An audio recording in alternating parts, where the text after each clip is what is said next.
All right, let's dive into something a little different today.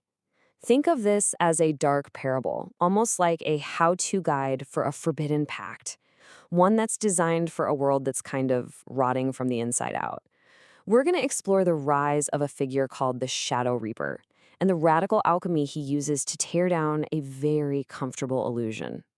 So, what's the deal with this world? What's this sickness that needs such a drastic cure? Well, the source material paints a picture of a civilization that's just completely stuck. It's a society so obsessed with being safe, so wrapped up in comfort, that it's built a fortress around itself. Not to keep out invaders, but to keep out reality. Specifically, the reality that things end. They've literally forgotten how to die. And that right there, that's the core of the problem, the gilded cage. And the thing is, this isn't a prison someone else built. Nope, it's one they've carefully, meticulously built for themselves. It's constructed from trivial things, from curated luxury, and this desperate hunt for what the text calls unearned sanctuary.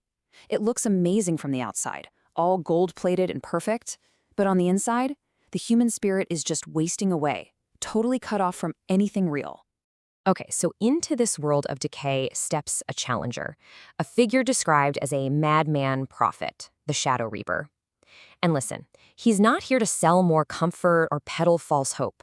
His whole purpose is to kickstart a kind of radical self-undergoing, to make this stagnant world finally look itself in the mirror. But he knows he can't do it alone. He needs a partner, an ally, an entity that is the very thing this society is terrified of.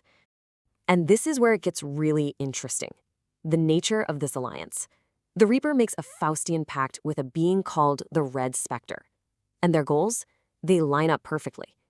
You've got the Reaper, who's like this internal architect who needs to smash the cage. And then you have the Spectre, who is the suppressed reality. It's the physical embodiment of our own terminal existence. So this bargain, it's not for money or power. It's for a brutal, radical kind of honesty. So how do you seal a deal like that? It's not with ink and paper, that's for sure. It's done through this profound, kind of dangerous internal process. The source material calls it a forbidden alchemical ritual, and it's aimed right at the very core of the self. The goal? The liquefaction of the soul. And this is the key to everything. To really get this, we need to understand what liquefaction actually means here. Just picture a soul that's become frozen solid, right? Hardened by all the rules of the gilded cage, by morality, by the need to be safe. This ritual is about cranking up the internal heat to melt that frozen self down, to make it fluid, chaotic, ready to be forged into something new, something that can actually face the raw, untamed truth of the world without shattering. And this whole process, it unfolds in 4 big metaphorical steps. First, you have to acknowledge the decay you've been pretending isn't there, the coming rot. Then you forge the pact with the abyss, with the specter. Now, step 3 is maybe the hardest. You have to actively drive nails into your own desire for comfort. You have to want to destroy your own safety net. And finally, you have to embrace the result, a necessary annihilation of that old, comfortable, stagnant version of you. Now, this intense internal ritual, it produces something real, something tangible. The Reaper doesn't just walk away changed on the inside. No, he forges a tool, a symbol, a weapon, a garment that's called his costume of truth. And this is maybe the most fascinating part of the whole parable, what this robe is actually made of. It's not silk, it's not wool. It is fashioned from the very concept society has tried to bury, ignored mortality. I mean, just think about that for a second. He is literally wearing the truth of death. It's the essence of all human endings. And in a world full of wax fruit, things that look good but have zero substance, this robe is the only real currency left. The robe's power, its whole point, is what it represents. It's that one moment of pure, raw, unavoidable honesty we all face, the terminal shudder. In a world built on comfortable lies and intellectual censorship, the Reaper's robe is that final, undeniable truth walking around. It's described as a crimson gift of radical wisdom for an age that's gone soft, an age that's overripe. So, okay, armed with this terrifying mantle of truth, the Shadow Reaper gets to work. He's not just a prophet anymore. He's now an internal architect of change. And his mission is crystal clear. use this robe to systematically take apart the gilded cage from the inside. To really get what the Reaper is all about, it helps to look at his polar opposite. This guy, Selvio Polido, the high priest of the polished floor.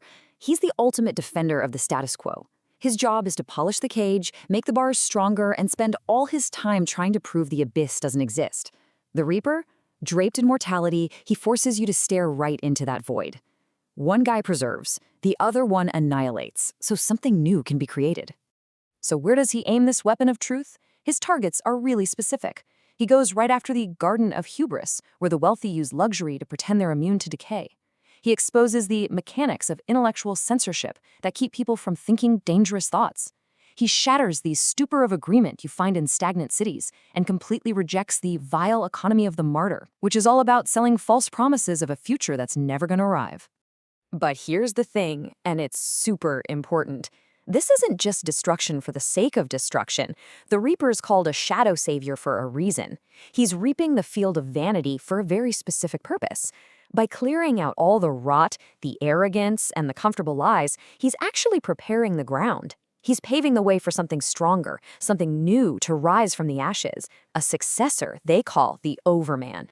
And this is the final, pretty shocking twist in the whole parable. You'd think this path, making a pact with darkness, melting down your own soul, embracing annihilation, you'd think it would lead to total despair. But according to the source, it leads to the exact opposite.